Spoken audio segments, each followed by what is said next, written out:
우리 찬양이 아주 오늘 우리에게 큰 안정감을 준 것 같아요. 지금 태풍 타파가 우리나라 남쪽 지역을 아주 강타하고 있습니다.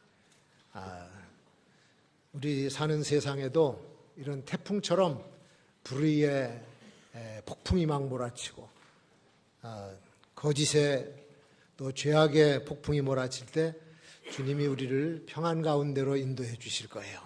우리 오늘 찬양 들은 것처럼 내 영혼 평안해. 우리 교단이 오늘을 순교자 기념주일로 이렇게 지키고 있습니다. 2008년부터 거의 한 11년 동안을 매년 순교자 기념주일을 지키고 있는데 그 취지가 세상과 타협하지 않고 참 목숨 걸고 신앙을 지켜낸 우리 순교자들의 정신을 가지고 살자라고 하는 그런 취지에서 의미에서 제정한 절기입니다. 우리 성결교회가 짧은 역사인데도 160명의 순교자를 배출했습니다. 그리고 한국전쟁 때 북으로 끌려갔던 그분들의 생사를 알지 못하는 분들까지 포함하면은 한 180명 정도 된다 그래요. 대부분 한국교회 순교자들은 일제강점기 때 신사참배를 거부하다가 박해를 당하고 죽임을 당한 경우가 많이 있었고, 한국전쟁 중에 공산당에 의해서 학살당한 사람들이 대부분입니다. 그분들은 죽음 앞에서도 굴하지 않고 오히려 복음을 전하고 교회를 지켜내고 원수를 사랑하는 이런 정신을 가지고 죽어갔습니다. 근래에는 선교 현장에서 복음 전하다가 생명을 잃은 이들도 꽤 많이 생겨났습니다.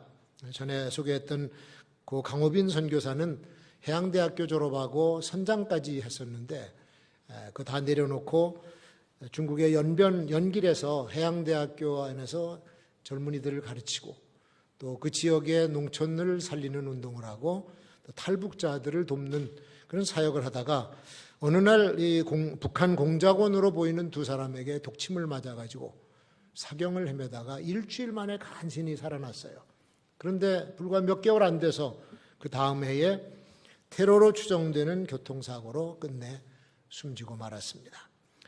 우리 교회에서 사역을 했던 윤미진 사모의 남편 송시영 선교사도 중국에 파송됐다가 그 간경화로 귀국해서 치료하던 중에 어느 정도 차도가 있으니까 또 복음 전하러 가게 되겠다고 광양으로 갔어요. 거기서 이 병이 재발을 해서 악화돼 가지고 일어나지 못하고 숨지고 말았습니다.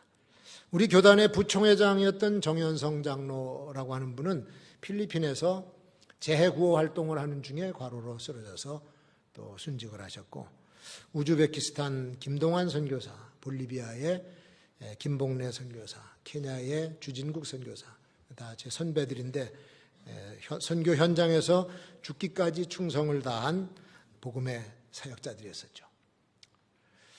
복음을 위해서 복음을 전하다가 적대 세력에 의해서 강제로 죽임을 당한 그 사람을 우리 교단에서는 순교자로 이렇게 지명을 합니다. 사람이 한 번 태어났다가 죽는 것은 누구나 다 겪는 일인데 어떻게 살다가 어떻게 죽느냐, 이 삶의 내용과 삶의 가치를 다시 한번 생각하게 해주는 그분들이 바로 순교자들입니다. 복음 때문에 시련 속에서도 순수한 믿음을 지키려고 갖은 유혹을 이겨내면서 생명을 잃은 감동적인 이야기예요. 제가 조치원교회를 갔더니 조치원교회에 초창기에 김동훈 전도사라고 하는 분의 거기 비석이 있어요. 근데 조금 독특한 순교 스토리입니다. 20살, 20대에 경주에서 3년을 목회하는 동안에 한 10명의 성도를 50명으로 부흥을 시켰습니다. 그리고 이제 어느 정도 정착이 되려고 하는데 1925년 4월에 조치원교회가 설립이 돼요. 그러니까 그 조치원교회 설립하고 3년 후에 거기에 부임을 해갔는데 사실은 경주교회가 조치원교회보다 훨씬 대우가 좋습니다. 근데 개척교회로 마찬가지인 조치원으로 와서 열정적으로 전도하다 보니까 교회에 부흥의 조짐이 일어나는 거예요. 그런데 마귀가 방해를 하려고 그랬는지 그 교회에 행실이 조금 불량한 젊은 여자가 김 전도사를 자꾸 유혹을 하는 거예요. 수요 예배를 마치고 집에를 갔다가 기도하러 다시 교회 오니까 쫓아와서 팔을 붙잡으면서 자기를 사랑해달라고. 그래가지고 야단을 치고 사탄아 물러가라. 야단을 치고 당신 남편에게 내가 얘기하겠다고. 그러니까 이 여자가 그냥 씩씩거리면서 가버렸어요. 가가지고 동거하는 그 남자에게 가서 김 전도사가 자기를 강제로 범하려 했다. 이렇게 거짓말을 하니까는 이 남자가 성깔이 있어가지고 앞뒤 구분을 안 하고 불량배들 둘을 같이 동행을 해서 와서 무차별 폭행을 했습니다. 그래서 중상을 입고 20일 동안 치료를 했는데 결국은 일어나지 못하고 병상에서 30살의 젊은 나이로 죽어요. 그 병실에 있는 동안에 지역의 유지들이 찾아와가지고 그 가해자들, 참 나쁜 사람들, 불량배들을 고소를 해서 명예를 되찾아야 되지 않겠냐. 그러니까 그가 이렇게 얘기합니다. 내가 조치원에 와서 주님의 사랑의 복음을 전하다가 이렇게 됐는데 그들이 회개하기를 바랄 뿐이지 고소는 하지 마시오. 23살 된 자기 아내에게도 절대로 고소하지 말라고 당부하고 4살 된 딸과 뱃속에 7살 된 아들을 남기고 30살 나이에 젊은 교역자가 이렇게 순교를 하고 말았어요. 그 묘비예요. 그 비가 있어. 우리가 지금 살아가는 세상, 정말 주님의 재림과 마지막 심판을 향해서 급속히 내려가는 열차 같은데 타락하는 속도도 빠르고 악해지는 속도도 얼마나 빠른지 모릅니다. 죄를 짓는 사람들의 죄질, 정말로 나쁘고 말로 표현할 수 없을 정도로 추악합니다. 입을 열면 거짓말이고 그들이 하는 짓은 속임수로 가득 차 있어요. 이런 때에 우리가 하나님의 말씀을 붙잡고 순교의 신앙을 갖는다고 하는 것은 시기적으로 상당히 중요한 것이다. 그래서 오늘 이 순교자 기념주일에 다시 한번 우리의 믿음을 돌아봤으면 좋겠습니다. 오늘 여기 계시록 7장에 나오는 내용을 보면 각 나라와 각 족속과 백성과 각 방언을 말하는 허다한 군중들, 그 군중들이 흰옷을 입고 하나님 보좌 앞으로 나와서 어린 양 되신 예수께 찬양을 합니다.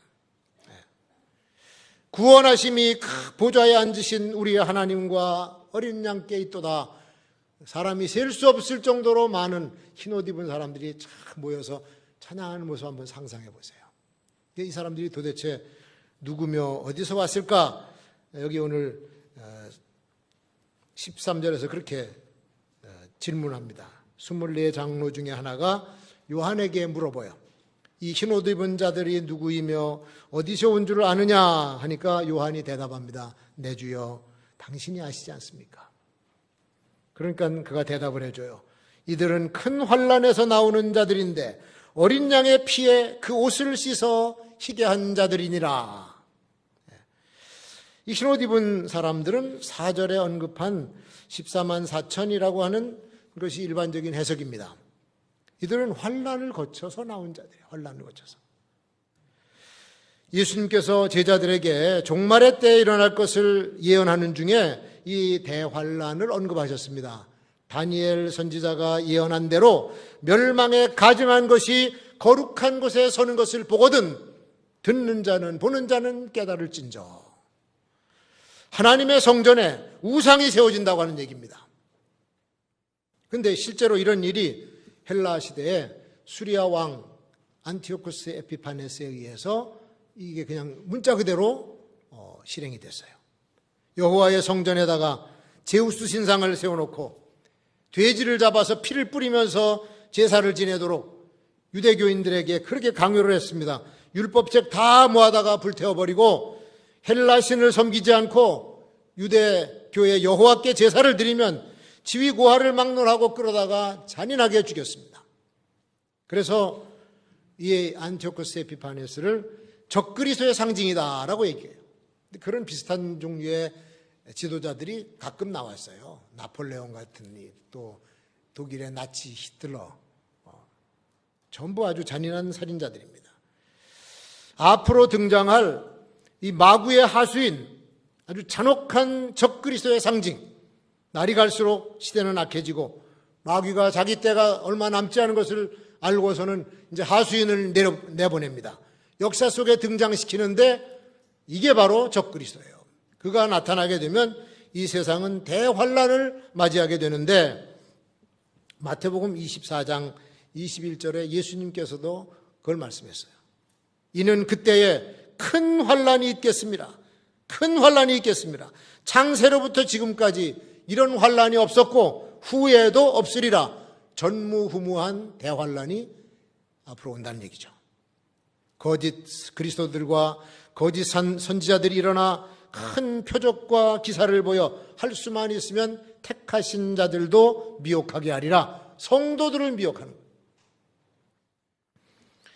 이 대환란을 놓고 그리스도인들이 그 대환란 전에 들림을 받는다라고 하는 학설을 믿는 사람들도 있고 또 성도들이 대환란을 통과할 것이다라고 하는 설을 주장하는 사람들도 있어요. 우리 성결교단은 앞에 거예요. 대환란이 오기 전에 들림을 받을 것이다라는 것을 따르는데 만약에 하나 우리도 대환란을 통과해 들어가면 환란을 이겨낼 수 있는 무기가 뭡니까? 환란을 이겨내야 되는데 그 무기가 뭐냐? 하나님과 예수 그리스도를 믿는 믿음뿐인 줄로 믿습니다. 이 믿음이 하나님의 능력이 되어서 우리를 보호하고 우리를 이기게 한다. 베드로 사도가 베드로전서 1장 5절에 그렇게 말씀을 했습니다. 너의 믿음의 시련이 불로 연단하여도 없어질 금보다 더 귀하여 예수 그리스도에 나타나실 때에 칭찬과 영광과 존귀를 얻게 하려 함이라. 환난과 시련은 믿음으로 이겨야 돼요. 금보다 귀한 믿음으로 이겨야 됩니다. 천국 보좌 앞에 모인 이 허다한 군중들, 눈부신 흰 옷을 입고 서 있는 이 사람들은 믿음으로 시련을 이겨낸 사람들이요. 믿음으로 환난을 이겨내고 믿음으로 모든 박해를 이겨내고 승리한 성도들인 줄로 믿습니다. 그래서 사도 요한이 그 편지에서 이렇게 말씀하고 있어요. 대저 하나님께로서 난 자마다 세상을 이기느니라. 세상을 이긴 이김은 이것이니 우리의 믿음이니라. 예수께서 하나님의 아들이심을 믿는 자가 아니면 세상을 이길 자가 누구뇨? 여러분, 우리는 예수를 믿는 믿음 가지고 이 더럽고 추악하고 사악한 세상을 이기게 될 줄로 믿습니다. 반면에 이 주님을 믿지 않고 속죄의 은총을 모르는 사람들은 환난과 시련을 겪다가 그냥 패배하고 말아요. 또 배신하고 말아요. 교회 안에도 그런 사들이 섞여 있기 때문에 예수님께서는 비유에서 이 두 종류의 사람들을 얘기합니다. 알곡과 쭉정이, 그다음에 양과 염소, 오른편에 속한 자와 왼편에 속한 자. 구분을 해요. 교회 안에서 구분을 해요. 그러니까 여러분들은 알곡에 속해 주시기를 축원합니다. 오른편에 있어야 돼요. 그 흰 옷을 입은 사람들은 이 어린 양의 피에 그 옷을 씻어 시게 한 성도들을 말하는 건데 주님의 피에 우리의 옷을 씻는 거예요. 거룩한 행실이죠. 구주 예수 의지함이 심히 기쁜 일일세.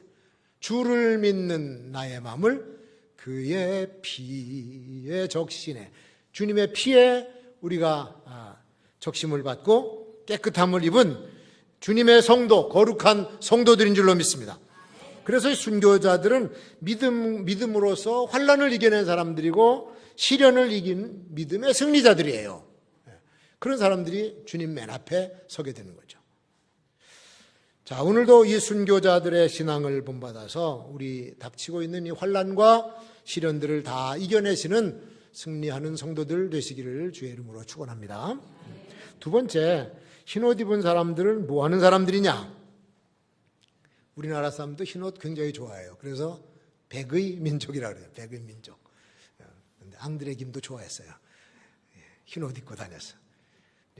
그런 흰옷을 얘기하는 것이 아니고 성경에 기록된 이 흰옷 입은 사람들은 하나님 보좌 앞에 서는 사람들. 하나님 보좌 앞에 서 있어요. 하나님 앞에 설 수 있는 자격, 그는 흰옷 입은 사람들, 의의 행실로 주님 앞에 예수 그리스도의 피에 우리의 모든 죄악을 깨끗하게 하고 주님 앞에 서 있는 사람들, 그 사람들이 입을 예복이 흰 옷입니다. 예복. 예수님 비유 가운데도 임금님이 자기 아들을 위해서 큰 잔치를 베풀어요. 잔치를 베푸고 초청장을 보냈는데 초청장을 받은 사람들이 안 오는 거야. 핑계를 대고.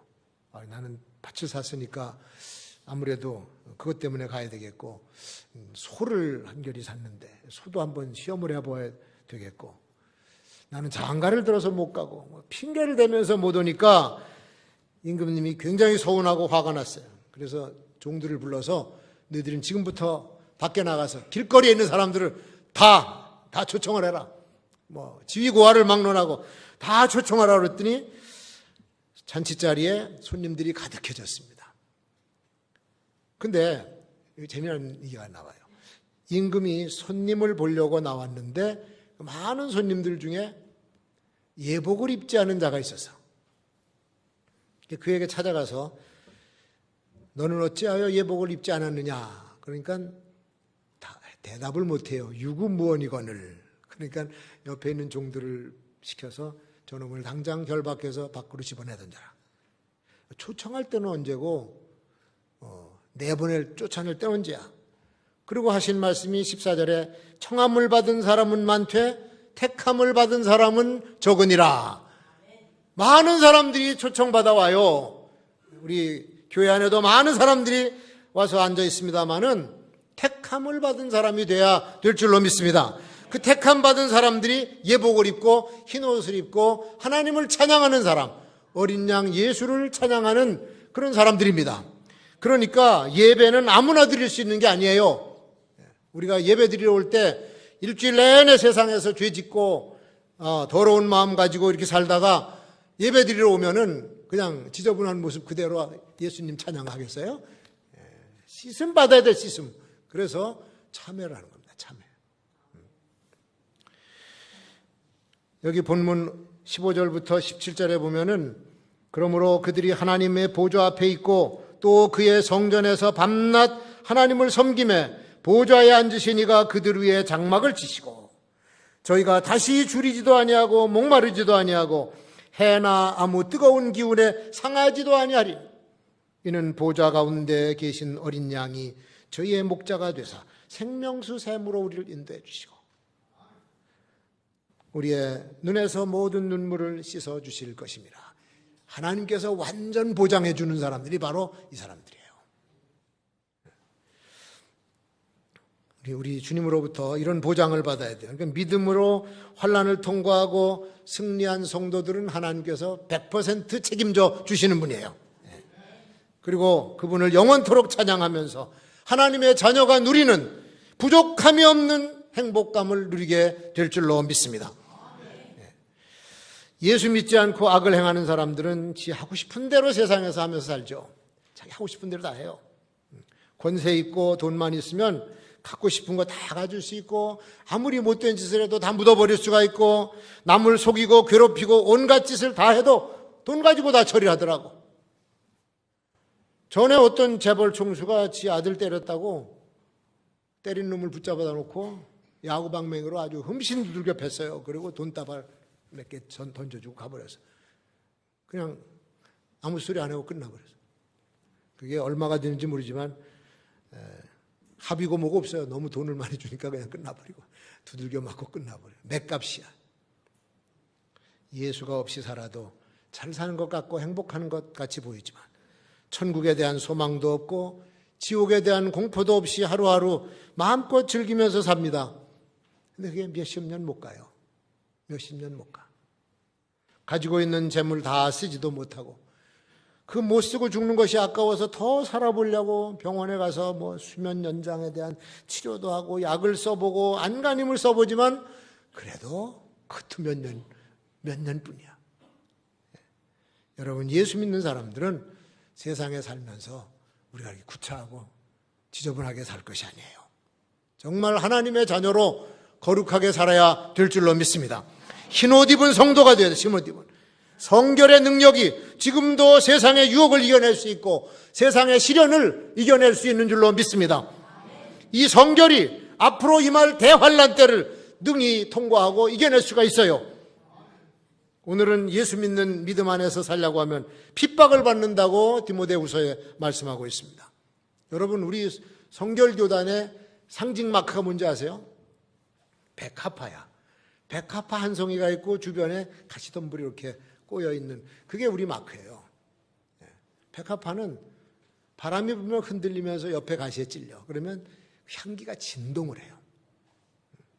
흰색은 순결을 의미합니다. 우리 교단은 일제강점기 때 모진 박해를 받은 교단입니다. 활천에 수록된 그 글 중에서 특히 재림사상이 일본 천황 대신에 다른 왕을 추앙한다. 이건 불순한 사상이다.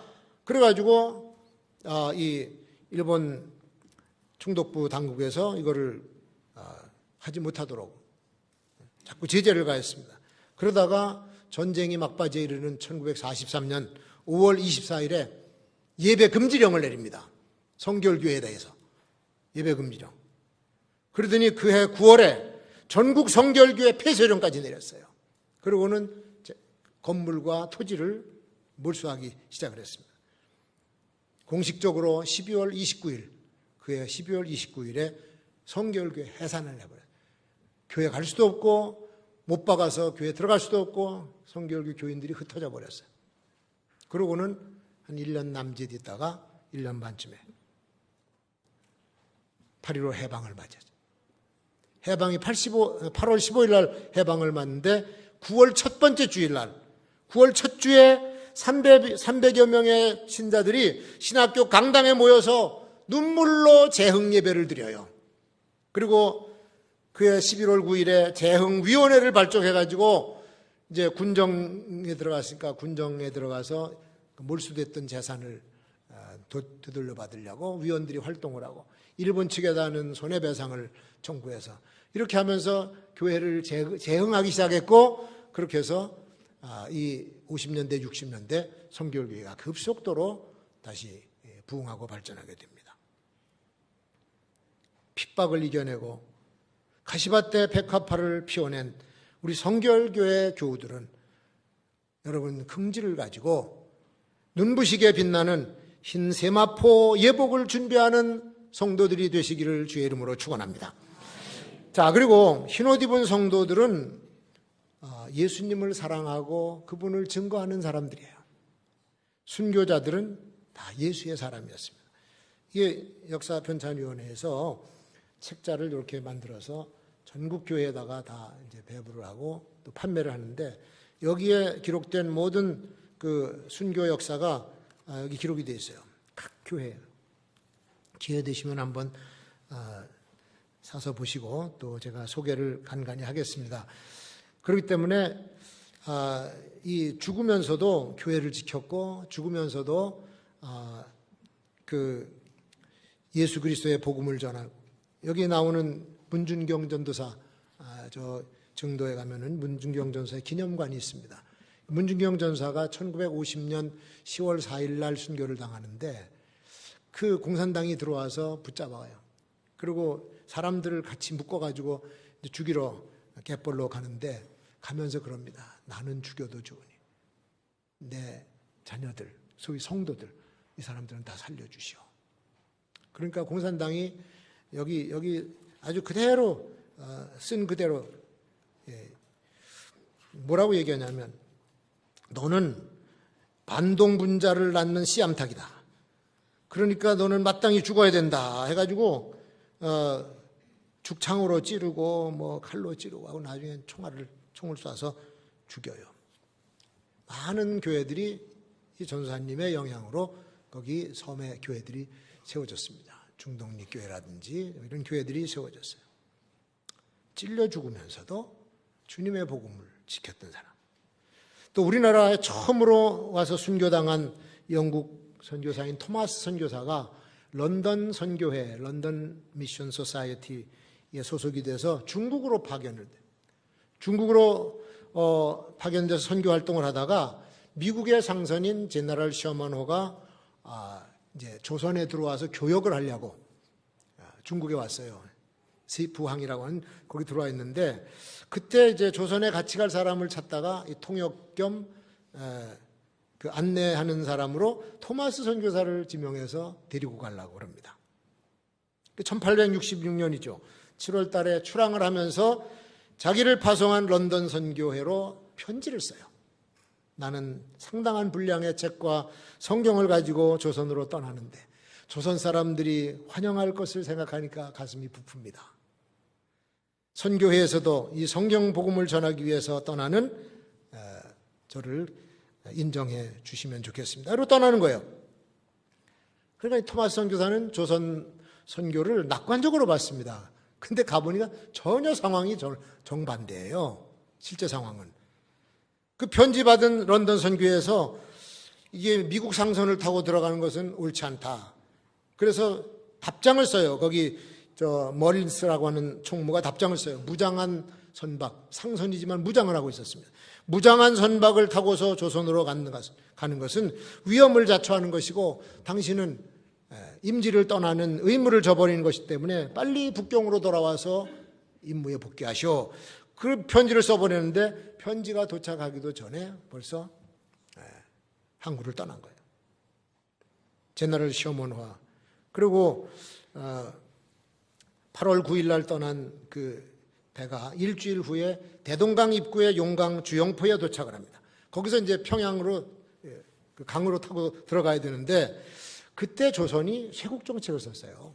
서양의 문물에 대해서 문을 딱 걸어 잠갔습니다. 그리고 오히려 적대 세력을, 적대 감정을 가지고 있었는데 이 제너럴 셔먼호가 들어와서 대동강에 있고 조선 조정이 볼 때 받아들일 수 없으니까 아주 긴장감이 팽팽하게 마시고 있었죠.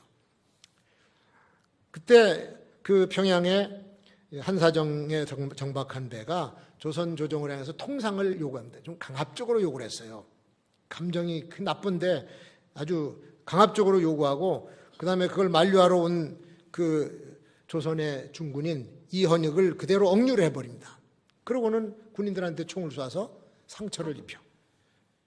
그러니까 이걸 조선 정부에서 가만히 안 있죠. 9월 2일 날 양각도 모래톱에 딱 걸렸는데 그 위에서 뗏목에다가 불을 붙여갖고 내려서 이 배를 불을 태워버려요.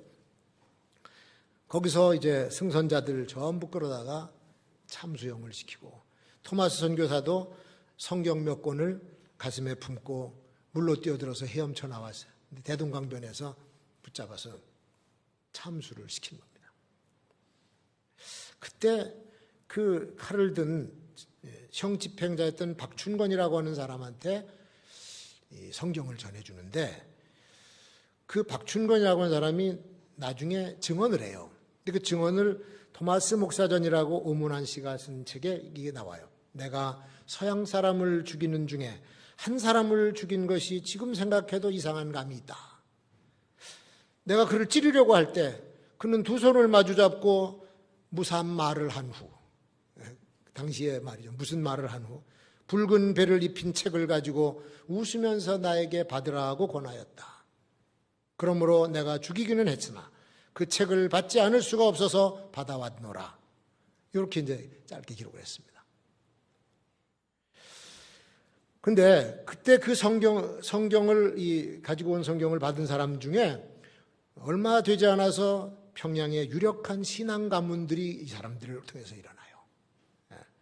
이 박춘권이라고 하는 형집행자는 토마스 목사가 준 성경을 통해서 예수를 믿게 됐고 그 후에 평양교회 장로가 됩니다.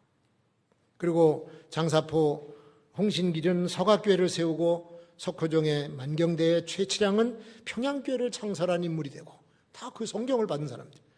또 성경을 뜯어서 벽지로 썼던 사람이죠.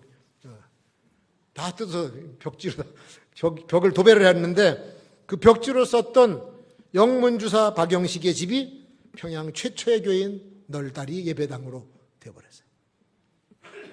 한 사람의 피 흘리면서 죽은 순교가 많은 역사를 일으키고 우리나라의 초창기에 복음의 역사를 일으킨 거예요. 그래서 터툴리안이라고 하는 교부가 순교자들의 피 위에 교회가 세워진다. 여러분 우리 한국 교회는요 수많은 순교사들이 피를 흘리고 그 위에 세운 교회예요.